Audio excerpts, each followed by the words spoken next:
Hi and welcome back. Today we're going to look at section 7.6, which is on inverse trigonometric functions. Okay, so in this section, we're going to be looking at finding inverse functions. So we need to remember a little bit about what an inverse function is, how you find one, how you can make sure that a function has an inverse, and that's all listed up here at the top of the page. So here are some things that we did in the past with inverse functions. Okay, so remember, if a function is one-to-one, then it has an inverse function. Remember, to be one-to-one, that means a function must pass not only the vertical line test, but the horizontal line test. Okay? Remember that the domain of the function is the same thing as the range of the inverse function. Then we also talked about how you verify if functions are inverses of one another, and that is to do their composition and prove that the composition equals x. We also talked about that the function and its inverse are symmetric to the line y equals x, which means you switch all the x's become the y's and the y's become the x's. Remember that that's how you find the ordered pairs. And then the last thing, to find the range of a one-to-one function, you would find the domain of the inverse function, and that would be the range of the original function. So remember, the domains and range switch, okay? All right, so that's all of the things that we talked about with inverse functions. So now we're gonna look at how trig functions work with inverses. All right, so first off, we're gonna talk about the notation and then the boundaries that we're going to have and why that's true. So this first part, not so much that you kind of remember all of the information I'm going over, but mostly you need to know the boundaries and where your answers are coming from. That's the most important thing. So the function notation for inverses for sine, cosine, and tangent are you write the inverse function with a -1 after the trig function. So we read this the inverse sine of x, we read this the inverse tangent of x, and the inverse cosine of x, okay? Now, those are kind of the newer notations. Back in the day, they used the word arc in front of the trig function. So a lot of times you'll see arc cosine, but this is kind of like the newer abbreviated version of it. So you can see either one of those things, and that both means that's the inverse notation, okay? So same for all of the other trig functions. You might see the inverse secant written this way, or you might see the inverse secant written this way. So just kind of keep in mind that this is the older original version, and this is kind of a shortcut or newer version, okay? All right, now back to our notations. So when you're giving the inverse sine answer, your answer has to be between -π/2 and π/2, and the same thing for tangent. The only difference is you've got asymptotes at π/2 and -π/2, so those would not be included. And for cosine, inverse cosine, your answers always have to be between 0 and pi. So we'll discuss that a little bit more in a minute. I'll show you kind of where that falls on our unit circle. Okay, and then for sine and cosine values, all the values have to be between -1 and 1. Because you think about the original function, so I'm just going to look at this one real quick. But remember, all your sine values are between -1 and 1, right? They don't go any higher than that. So that's all that that's reminding you of, is that your values have to be between there, okay? All right, so let's start with the sine function and talk about its inverse. So in order for a function to be one-to-one, it has to pass the horizontal and vertical line test. Well, the sine of x is a function. It passes the vertical line test. But if I use the entire periodic function, it would definitely fail horizontally, right? There'd be a lot of points that cross horizontally. So in order to do the inverse, we're just going to look at a restricted domain.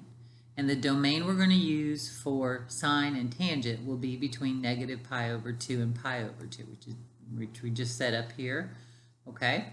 So if you look at the sine curve just between -π/2 and π/2, then it would be a one-to-one function. It would pass the vertical line test and it would pass the horizontal line test. So that's the only piece that we can use for the inverse, okay? That's why this has to be true up here. So let's look at the domain and the range. So if I asked you for what's the restricted domain, I just said it would be between negative pi over 2 and pi over 2. Okay, that would be the only piece of sign that we can use. The range for this function is still between negative 1 and 1. Okay, all right, so if we take this function and reflect it over the line y equals x, this is the curve that we get, okay? I'm not going to go through and graph all those points with you. More importantly, you just need to understand kind of where these numbers are coming from. So that is the inverse function of that orange piece. This is the orange piece that goes with it. Obviously, if I flip the whole thing over, it would look like this. But again, I'm only taking this piece of it because that's my restricted domain. So remember that the range and the domain switch over here. So if you look at the domain, that would be between negative 1 and 1. And if you look at the range, that would be from negative pi over 2 to pi over 2. Okay, so they do in fact switch just like always. Okay. All right, so that's the only piece we can use for inverse sine. Okay, now we're going to do the same thing for inverse cosine and inverse tangent. So if you look at the next page, here's your basic cosine graph. Well, for this one, we can't use between negative pi over 2 and pi over 2 because it still would fail the horizontal line test. So for cosine, that's why on the other page it said you had to use values between 0 and pi, because that's the piece of the graph that would be both past the vertical and horizontal line test. So the restricted domain for cosine is going to be between 0 and pi. Okay, so a little bit different for that one. The range still between negative 1 and 1. Okay, so if you take this and find its inverse, this is what it looks like here. And so you'll notice the domain is between negative 1 and 1. Range is between 0 and pi. Okay, so they're just flipping just like always with inverses. The only difference is we got to start with that restricted domain. All right, and lastly, we're going to look at the tangent graph. Okay, so tangent is back to the asymptotes. Remember that principal cycle, but those are asymptotes. So we're going to restrict our domain still between negative pi over 2 and pi over 2, but we can't use those numbers. And then remember the range goes from negative infinity to infinity. Okay, so there's your basic restricted domain function for tangent. So here's what the inverse would look like. So now notice this will go on forever and this will go on forever. It's never going to cross pi over 2 up here, and down here it's never going to cross negative pi over 2. So the domain is from negative infinity to infinity, and then the range only goes between negative pi over 2 and pi over 2. And it never touches there, so we don't include them. Okay? So that's kind of just a little quick intro to, reviewing what the inverse functions do. So now we're going to use those in the ways that we want you to find inverse functions in Trig. So the first thing we're going to do is talk about finding inverse functions from the unit circle or from your exact values that you have for the 60-degree angles, 30-degree angles, and 45-degree angles. So you can use your unit circle on this, or if you want, hopefully you've been learning these and memorize them, because these you should be able to just look at and write the answer down. Okay, that's what you should be able to do, hopefully in a day or two. All right, so we're going to find the inverse function. So let's kind of remember up here, I'm just going to use sine for an example. So we know that the sine of any angle is some number, and I'm just going to call that number n, okay? So for example, the sine of 30 degrees is 1/2, right? That's what we know from the unit circle or just from any 30-degree angle. The sine of a 30-degree angle is 1/2. So the inverse notation would look like this, okay? So here, you're given the angle and they ask you to find the sine of the angle, which is that y value or opposite over hypotenuse. So if we're doing the inverse, just like a square and a square root, the inverse is going to give you the sine value and it wants you to find the angle that has that sine value. So the answer to this would be 30 degrees, okay? So when you're given an inverse function with a number here, what that means is you're finding the angle that has that trig value function, that trig function value. So notice on part 1, all of these numbers are numbers that are on the unit circle, okay? So these you're going to find the angles referring to your unit circle. Now typically you're going to give your answers to these in radians, so I may not give the answer of 30 degrees, but I'm going to give the answer of pi over 6, okay? So notice back at the very beginning that your answers have to be in radian form. That's what this is saying. So we've got to give all our answers between here, okay? So I used 30 just so you could remember that, but we're going to answer all our answers with an angle that's in the radian format, okay? All right, so we're looking for angles. So here's the problem. If you look back at your unit circle, and I ask you for an angle that has a sine of 1/2, okay, here's the sine of 1/2. Well, this one also has a sine of 1/2. So that's why we have a restricted domain. We can only use angles between negative pi over 2 and pi over 2 for the sine and tangent function, and 0 to pi for cosine, okay? So otherwise, there would be more than one answer, and that would not be a one-to-one function. So you have to make sure that you're giving the right answers. So what I've done on the back is I've done the unit circle again, except this time I'm only listing the angles that I'm allowed to use. Now here's the catch with sine and tangent. For inverse, it says you have to give answers between negative pi over 2 and pi over 2. So when you're down in this quadrant, you can't give numbers like 11 pi over 6, okay, or 7 pi over 4. You have to use the negative angles. You have to, okay, always. So your answers for any inverse sine or inverse tangent function have to be between pi over 2 and negative pi over 2, which means these are the only choices you get. These are the only angles you can use are right here. So first and fourth quadrant, but more importantly, the fourth quadrant, you have to use the negative angles, not the positive angles that go all the way around, okay? I can't stress that enough. Those are otherwise you're going to get it marked wrong. Now for cosine, it's a little bit nicer. So for cosine, you can use any angle between 0 and pi. And so that would be these three angles, obviously pi over 2, and then the three angles over here, which are the standard ones. So these would be your only answers you can give for cosine, okay? Same rules apply for the reciprocal functions. So not only are these going to be your answers for cosine, they're going to also be your answers for secant, okay? So those two are up here, which means all the other four would be between here and here. So inverse sine, that means you would do inverse cosecant and inverse cotangent. So those four, all answers have to be within this range, okay? So I'm going to keep referring to this to start with, but again, you should know these pretty much, in your head soon, so that you have nothing to look at. All right, so the first one, find an angle whose sine is 1/2. Remember, this is the inverse notation, so they're giving you the sine. This means find the angle.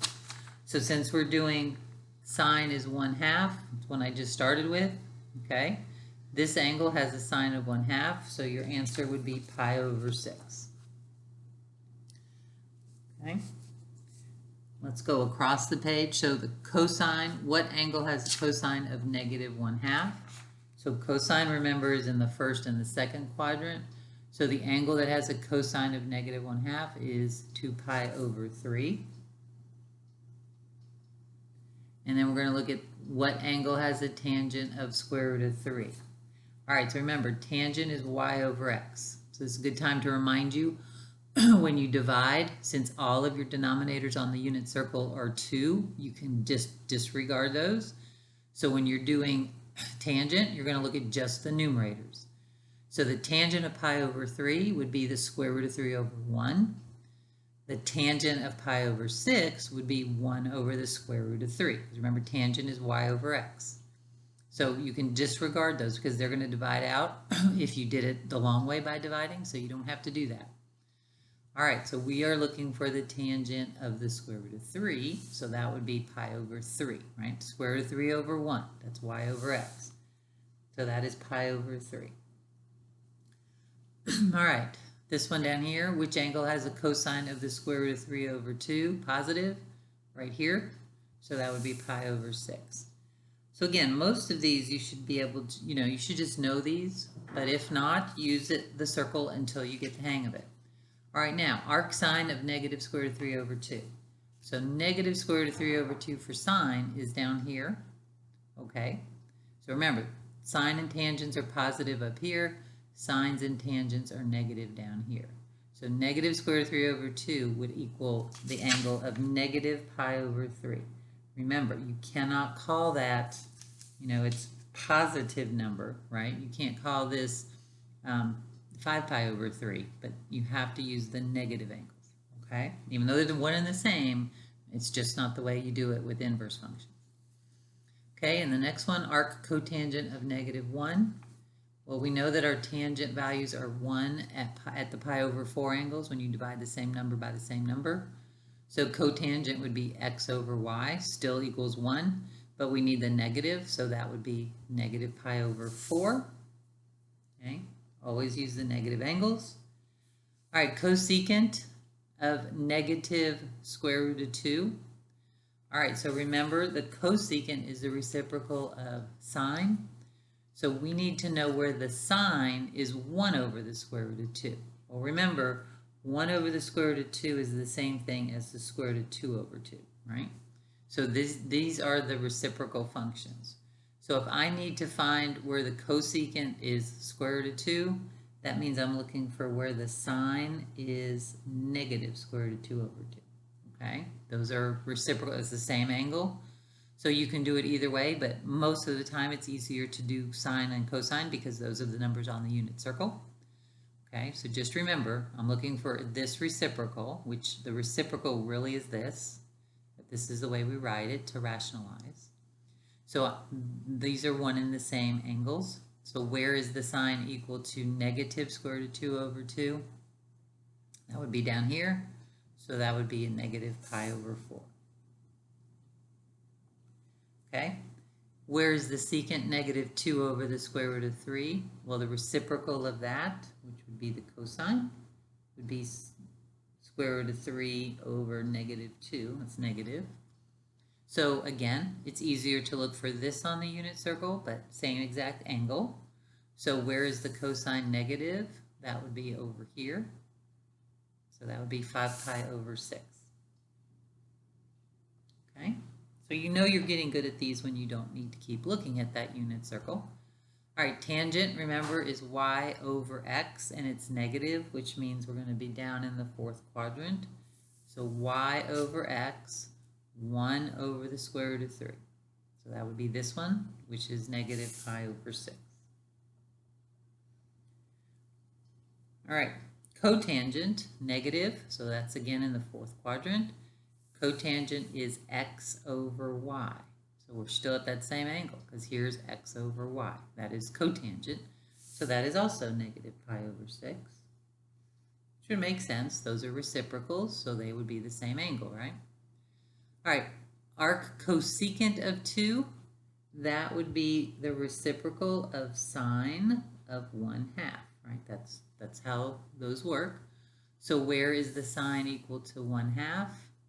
Back to pi over 6. And there's only so many answers for these, so you don't have a lot to choose from. All right, where is the cosine equal to 0? Remember, for cosine, you can use anything in here. So the cosine is 0 right there at pi over 2. All right, last line, where is the tangent equal to 1? Again, tangents are equal to 1 at your pi over 4 angles, so this is positive 1, This one would be negative 1. So we're going to use pi over 4. Where is the sine equal to 0? Okay, sine equal to 0 between here and here. I didn't write that ordered pair, but that's right there, right, at 0. So that is 0, which is the degrees, right, radians. All right, and lastly, where is the secant equal, arcsecant equal to square root of 2? So that's kind of the same thing over here. So arcsecant is the reciprocal of cosine. And instead of writing 1 over the square root of 2, remember that's this angle. So where does the cosine equal square root of 2 over 2? Right there. So pi over 4. Okay? All right. So that's the first thing. Can you find these angles based on the unit circle or the exact values? Remember, exact values, no decimals. Okay? Got to give them in radian form. All right. Now the next piece, which a lot of you like, but a lot of you will miss, is how to find these using your calculator. Okay?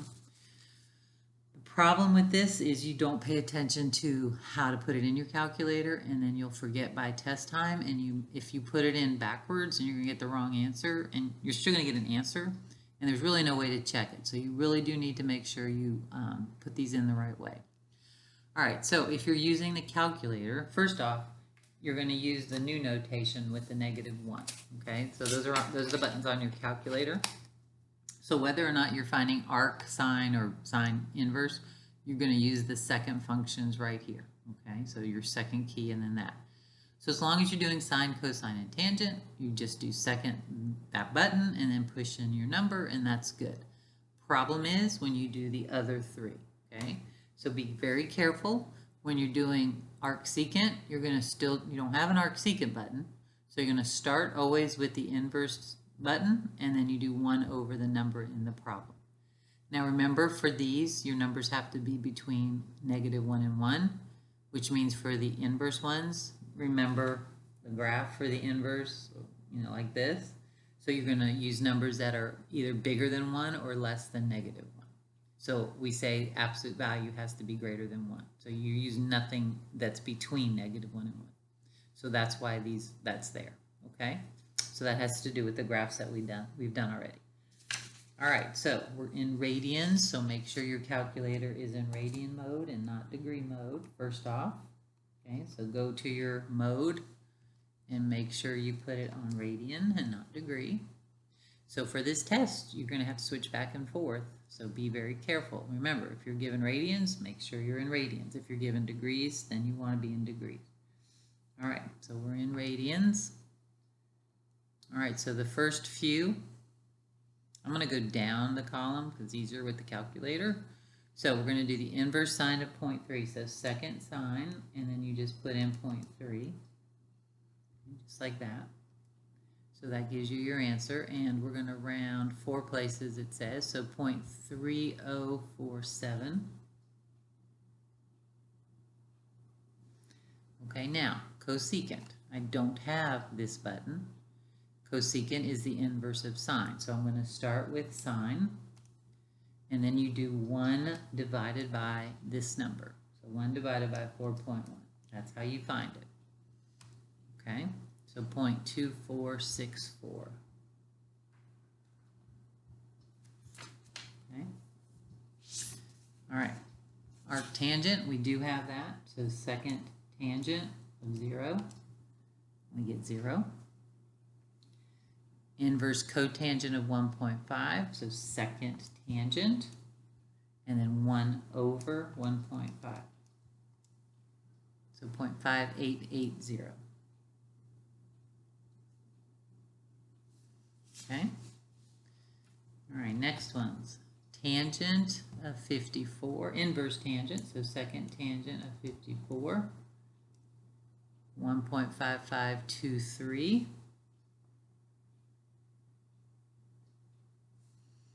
Okay, next one, arc cotangent of -1, so second tangent, and then 1 divided by -1, so -0.7854.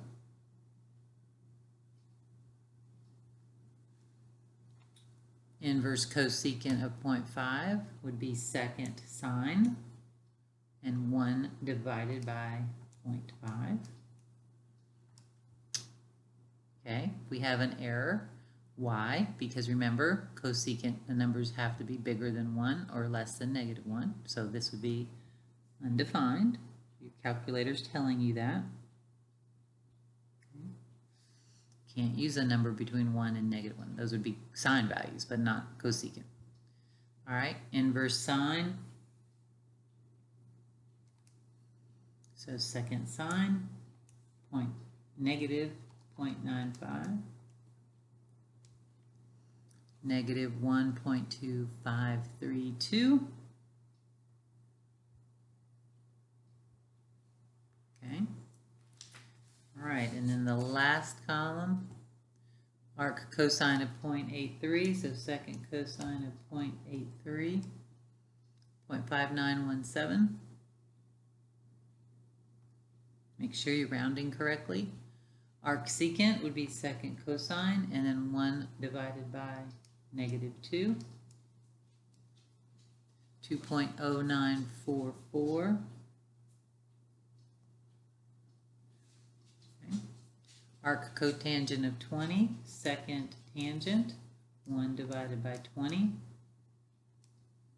So 0.049, oops, that'd be 0.500 if I'm rounding.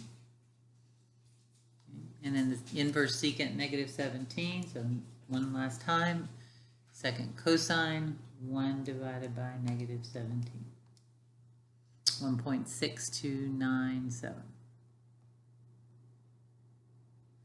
Okay, so yeah, they're not bad to do, but you just got to remember, okay, how to work them. So just be careful with that. All right. Now, the next thing is finding exact values. So that means we're back to the unit circle.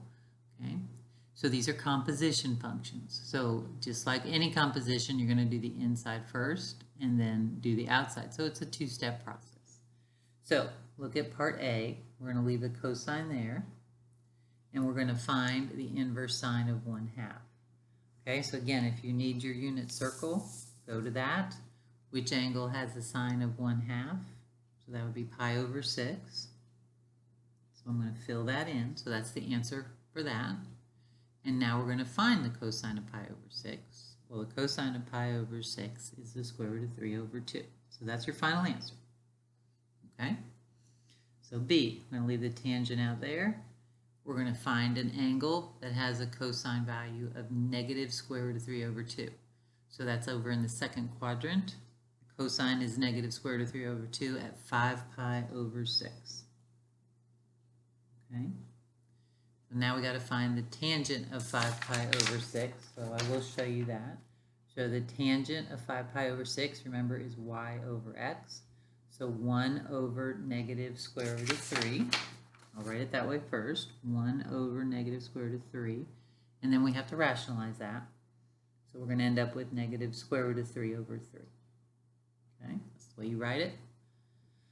All right, inverse tangent of tangent. They should cancel each other out, except this is not in that range of -pi/2 to pi/2. So we can't just kind of do that. You got to be careful with these. So I'm still going to leave what's on the outside. Find the tangent of 7 pi over 6.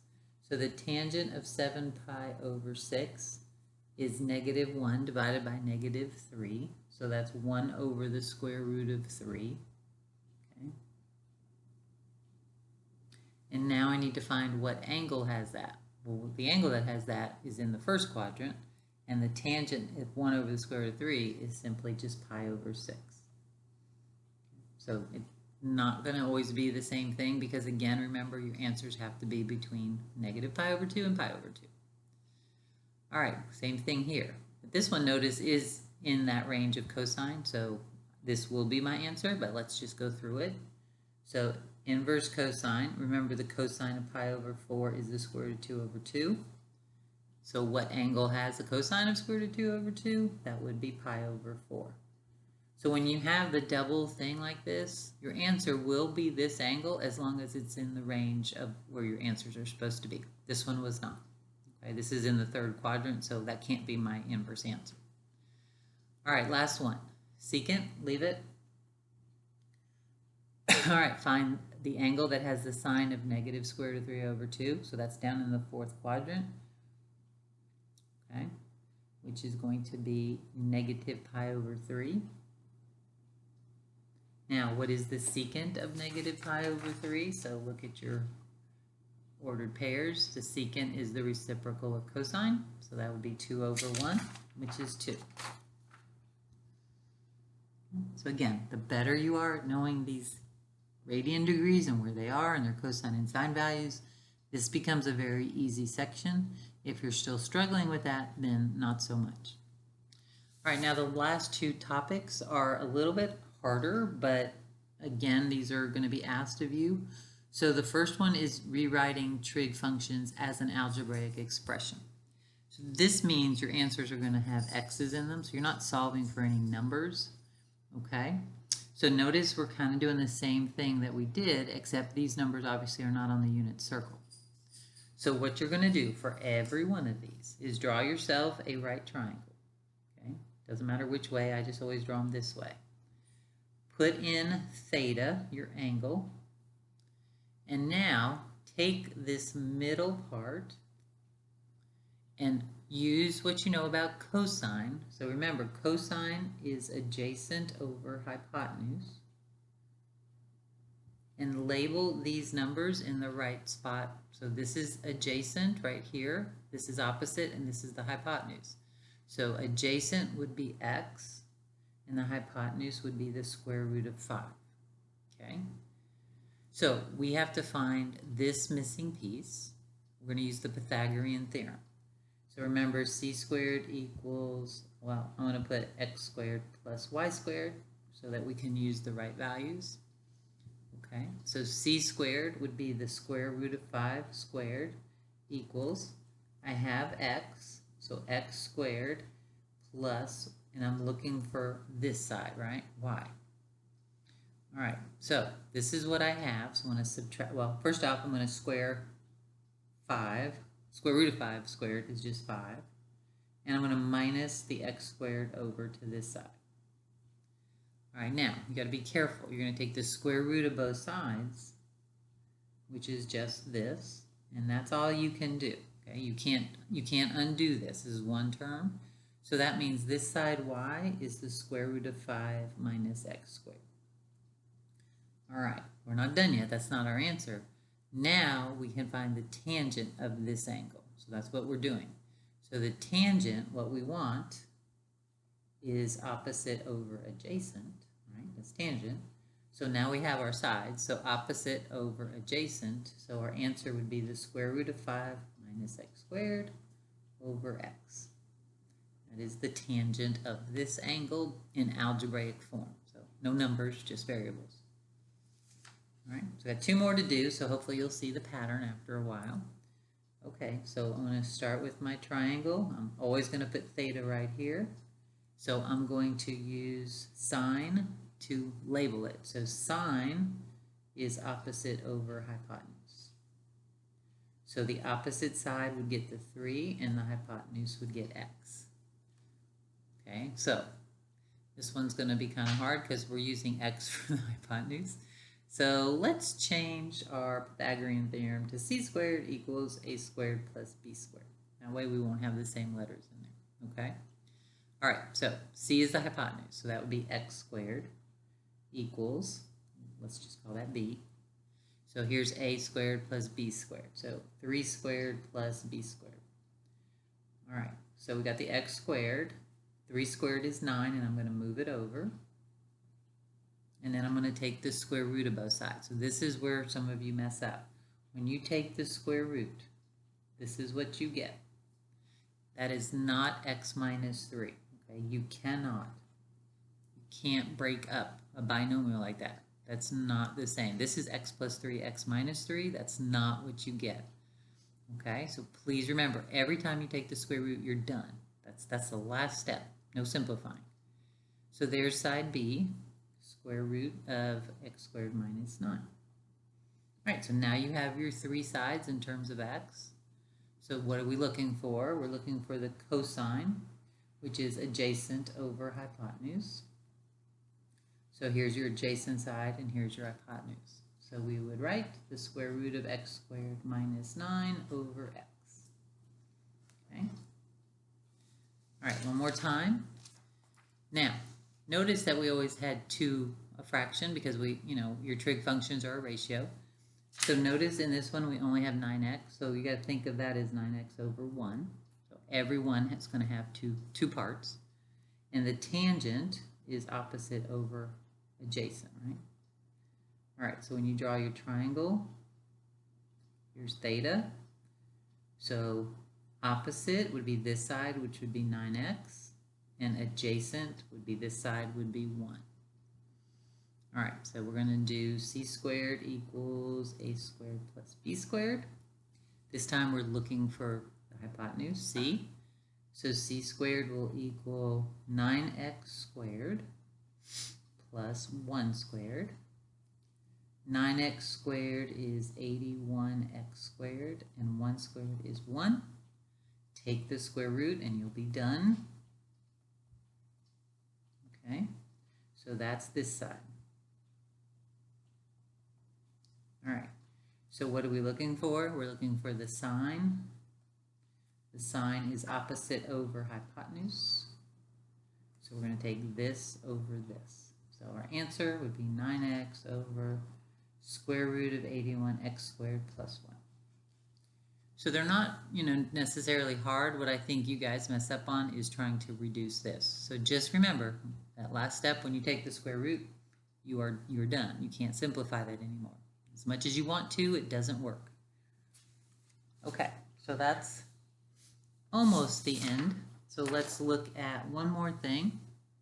And this is to find, going back to angle of elevations and depressions, but this time we're going to be looking for the angle. So that's an inverse function. All right, so draw a picture to help you out. Make sure you label everything correctly. So number 5, suppose that a kite is 50 feet off the ground and there is 210 feet of string out. Find the angle of elevation that the string makes with the ground.